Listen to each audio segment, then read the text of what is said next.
Obaidullah Bahir is a lecturer at the American University of Afghanistan. He joins us now live from New York. Thank you so much for your time. So if I can expand on our correspondent's point there, tell us a bit more about the relationship between the Pakistani Taliban, also known as the TTP, and the Afghan Taliban. Do they share the same ideological views?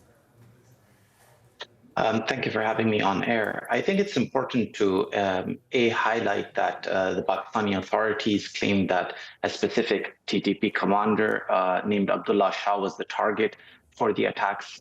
We've seen the Taliban authorities deny that claim, but we also saw a video surfacing from Abdullah Shah, the TTP commander, speaking from Pakistan in South Waziristan, claiming the attack and the claims of him being targeted as bogus. So that's important to remember as well. But also with regards to the TTP and the Afghan Taliban, it's important to contextualize the TTP and how they emerged. The TTP is a chapter that came to be and was founded inside Pakistan. It was used to shelter a lot of the Afghan Taliban leadership for a certain time during the Republic.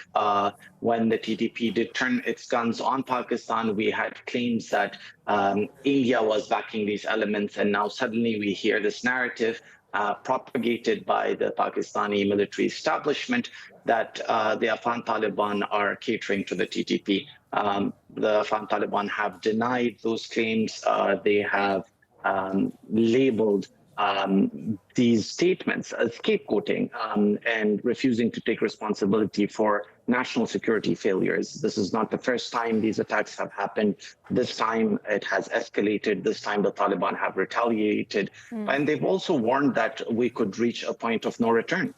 I mean, in your opinion, based on your research, has the TTP or the Pakistan Taliban been emboldened by the Taliban coming to power in Afghanistan?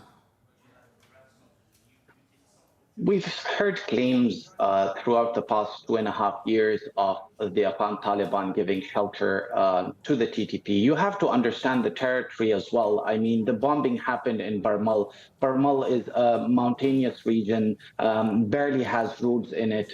It's just a mountain that people cross into Pakistan and into Afghanistan through. So it's the tribes are similar tribes. The people are the same people. So it's very difficult to tell people apart. And especially when there are people who move and migrate to Afghanistan. The Taliban have offered to help. They've offered to host negotiations between the TTP and Pakistan. They've declared the fighting in Pakistan as an illegitimate cause and urged their fighters not to join any such cause. So the Afghan Taliban have been doing whatever they can do.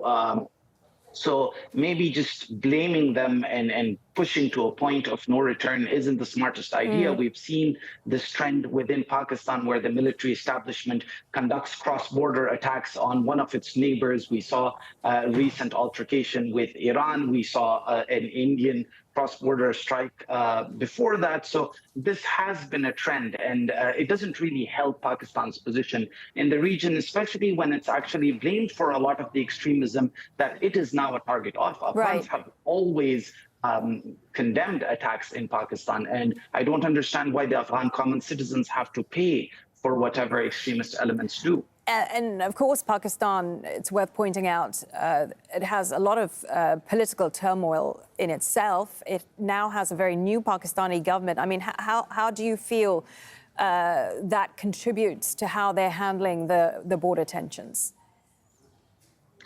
We've seen this internationally as well, where governments and those in power usually find an enemy to gain popularity, especially when they need it. We've seen presidents go to war across the world when they need to get re-elected. And with Pakistan, we've seen that with the recent election and everything that led up to the election, the military establishment were on thin ice, especially with their popularity. And conducting such attacks is a last-ditch attempt to gain momentum and gain national sentiment in favor of the establishment. However, as you mentioned earlier, 5 women and 2 children end up paying the cost for such actions. I guess there should be smarter diplomacy. There should be conversations rather than military actions and blatant violations of sovereignty. It doesn't help the region, doesn't help Pakistan, doesn't help the common Afghan. Really good to get your perspective. Obaidullah Bahir, a lecturer at the American University of Afghanistan, speaking to us there from New York. Thank you. Thank you.